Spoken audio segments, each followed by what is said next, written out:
Selamat sore saudara-saudara sekalian.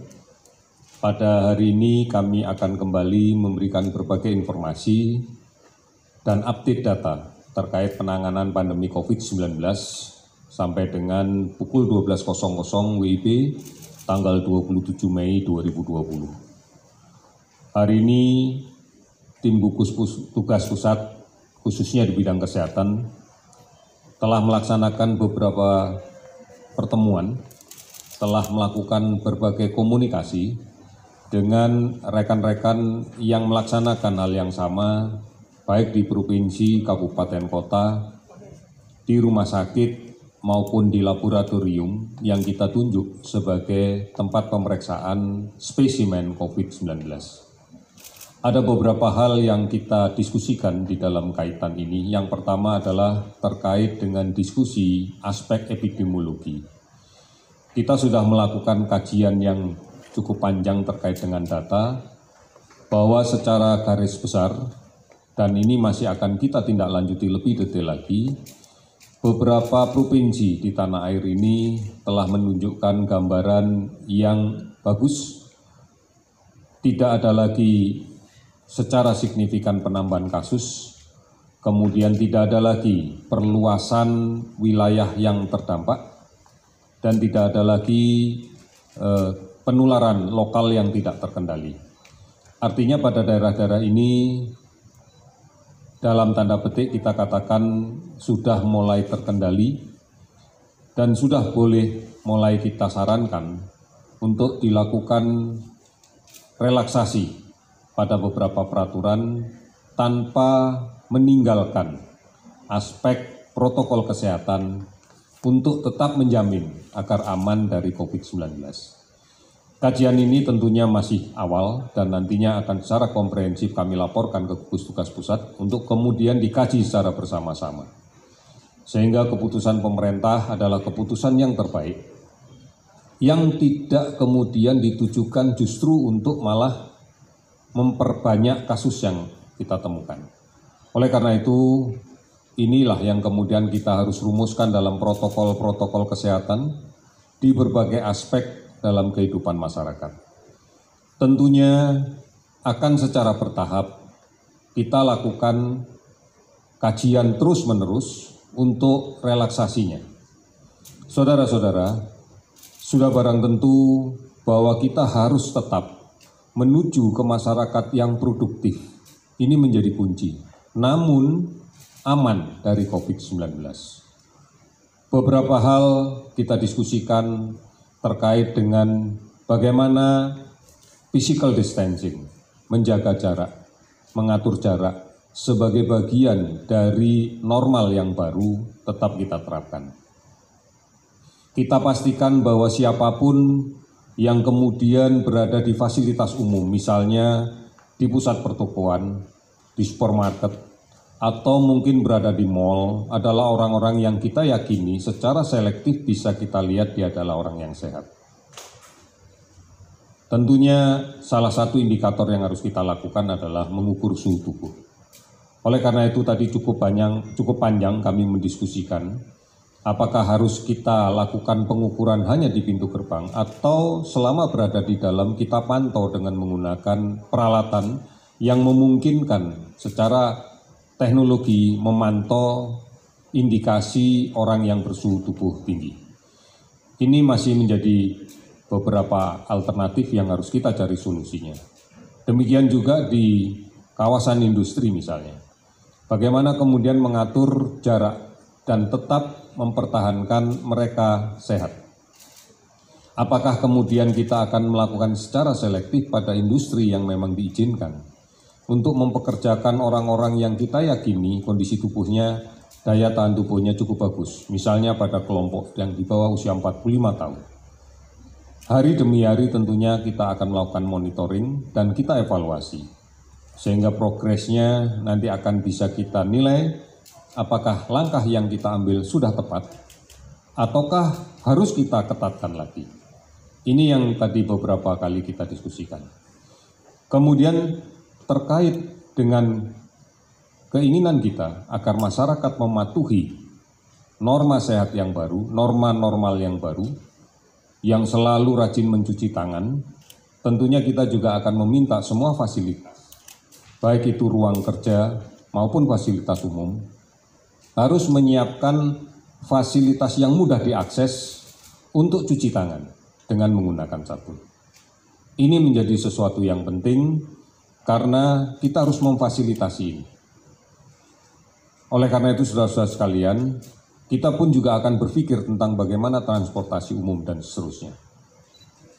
Parameter-parameter ini tentunya tidak akan sama untuk tiap-tiap provinsi, tiap-tiap kabupaten. Oleh karena itu, kajian data yang komprehensif dari masing-masing kabupaten kota sampai dengan tingkat provinsi pasti akan dibutuhkan. Inilah yang nantinya akan menjadi monitoring kita yang terus-menerus kita lakukan, karena inilah data-data objektif yang akan kita gunakan dalam melakukan pengendalian. Kewajiban pemerintah adalah kemudian melakukan pemeriksaan, khususnya pemeriksaan spesimen secara masif. Adalah kewajiban pemerintah untuk kemudian melakukan tracing atau penelusuran kontak secara agresif. Dan kewajiban pemerintah juga untuk kemudian menyiapkan dan melaksanakan isolasi yang ketat terhadap kasus-kasus positif yang berpotensi menjadi sumber penularan bagi masyarakat luas. Oleh karena itu, ini yang harus kita perkuat di seluruh kabupaten kota. Sudah barang tentu intensitasnya akan berbeda dari masing-masing kabupaten kota, karena ini tergantung dari status gambaran epidemiologinya saat ini. Kita tidak bisa mengeneralisasikan bahwa seluruhnya melaksanakan hal yang sama, padahal permasalahannya berbeda. Ini yang kita minta juga semuanya bisa memaklumi dan bisa memahaminya. Namun tujuan kita tetap sama, bahwa seluruhnya harus produktif, kembali produktif. Namun dengan prasyarat mutlak, yaitu aman dari COVID-19. Saudara-saudara, ini yang terus dilakukan oleh pemerintah, baik di tingkat pusat sampai dengan tingkat daerah, untuk mengkaji permasalahan yang muncul secara spesifik di masing-masing daerah. Untuk kemudian kita lakukan simpulan-simpulan dan saran-saran untuk lakukan tindakan dalam rangka mulai mendorong produktivitas yang lebih baik lagi. Saudara-saudara, kita berharap bahwa tidak lama lagi dunia tentunya yang saat ini sedang bekerja bisa menemukan vaksinnya. Sehingga kemudian kita bisa menjadi lebih baik lagi di dalam rangka menjaga produktivitas. Permasalahan ini bukan hanya permasalahan bangsa kita saja. Ini permasalahan berbagai negara. Ini permasalahan seluruh dunia. Karena ini adalah pandemi. Oleh karena itu, sudah sepantasnya kalau kemudian kita bersabar. Kemudian semakin merapatkan barisan untuk bekerja sama. Untuk saling bahu-membahu terus-menerus. Untuk sinergi dengan pemerintah, sinergi dengan semua sektor yang tujuannya adalah mengendalikan sebaran COVID-19. Ini mutlak kita lakukan, karena kalau tidak kita akan menghadapkan pada kondisi yang sulit. Saudara-saudara, norma normal yang baru atau tatanan hidup normal yang baru itu basisnya adalah orang per orang. Pangkalnya adalah orang per orang.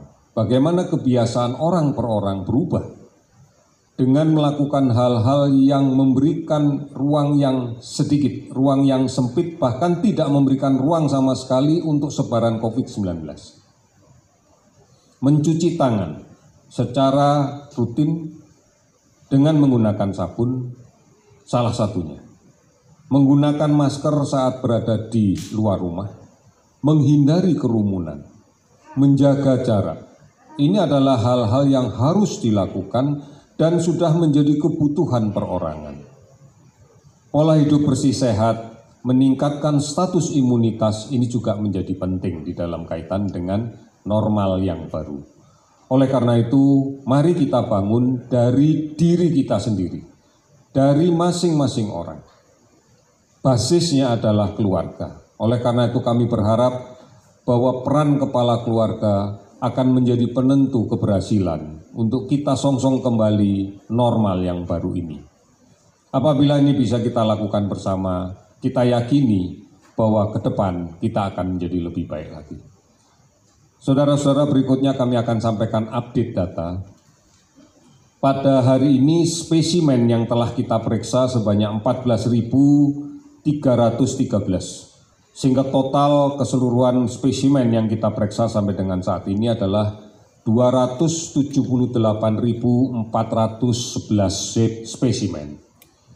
Dari hasil pemeriksaan ini, hasil yang kita dapatkan adalah konfirmasi kasus positif COVID-19 sebanyak 686 orang, sehingga totalnya menjadi 23.851 orang.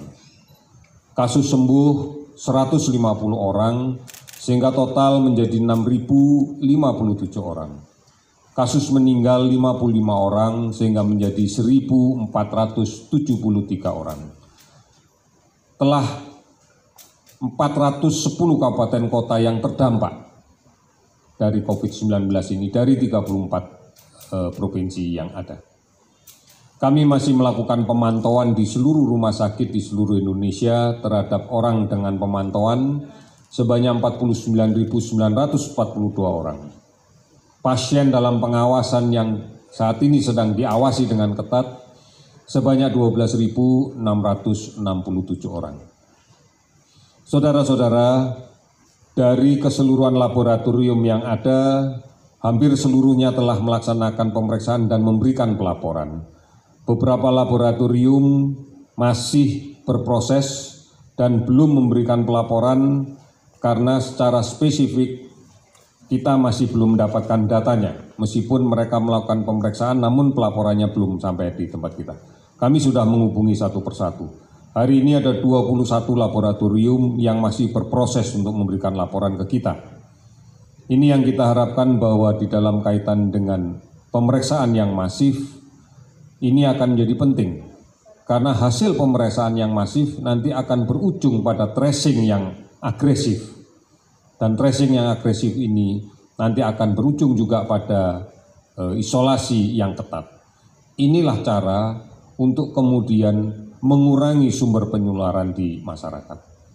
Oleh karena itu, saudara-saudara sekalian, sepanjang ini masih belum kita bisa lakukan secara keseluruhan, maka kita harus meyakini bahwa di sekitar kita masih sangat mungkin terdapat orang yang terinfeksi virus ini namun tanpa gejala atau kita kenal dengan OTG. Oleh karena itu kita harus tetap melindungi diri kita sendiri. Gunakan masker apabila keluar rumah. Dan kemudian pertimbangkan kalau memang tidak diperlukan untuk keluar rumah, tidak usah keluar rumah. Hindari kerumunan, karena kita harus selalu menjaga jarak, kontak secara fisik dengan orang lain. Karena kita tidak tahu. Kemudian biasakan mencuci tangan dengan menggunakan sabun dan air yang mengalir. Kita bukan berarti menyerah di rumah. Kita bisa produktif di rumah. Banyak hal yang bisa kita kerjakan di rumah bersama keluarga kita. Oleh karena itu, inilah yang menjadi pertimbangan penting apabila kita harus bepergian. Apakah perlu? Apakah tidak perlu? Ini menjadi suatu yang penting. Saudara-saudara kami berterima kasih atas kerjasama yang selama ini telah dilaksanakan. Oleh karena itu, mari kinerja yang sudah menuju ke arah yang benar ini kita tetap pertahankan. Kita harus bisa menjaga satu daerah yang memang sudah terkendali tetap terkendali. Oleh karena itu, jangan sampai kemudian apa yang sudah kita capai selama ini menjadi berubah. Karena kemudian muncul kasus-kasus baru, muncul hal yang tidak bisa kita kendalikan secara bersama-sama. Ini yang kami harapkan, sehingga kita tetap bisa berjalan pada track yang sudah kita rencanakan, yang sudah kita prediksikan, dan kemudian kita bisa meresponnya dengan lebih baik lagi. Saudara-saudara, ikuti terus informasi tentang COVID-19 ini. Banyak kanal berita yang telah disiapkan oleh pemerintah, dan ini kami minta dijadikan pedoman, dijadikan pegangan, agar kita kemudian tidak mudah mempercayai berita-berita yang belum tentu bisa dipertanggungjawabkan kebenarannya. Oleh karena itu, ini kekuatan mendasar kita, kebersamaan kita, tanggung jawab kita, kepedulian kita, dan memerankan diri kita untuk bersama-sama melindungi diri sendiri, melindungi keluarga kita, dan melindungi orang lain.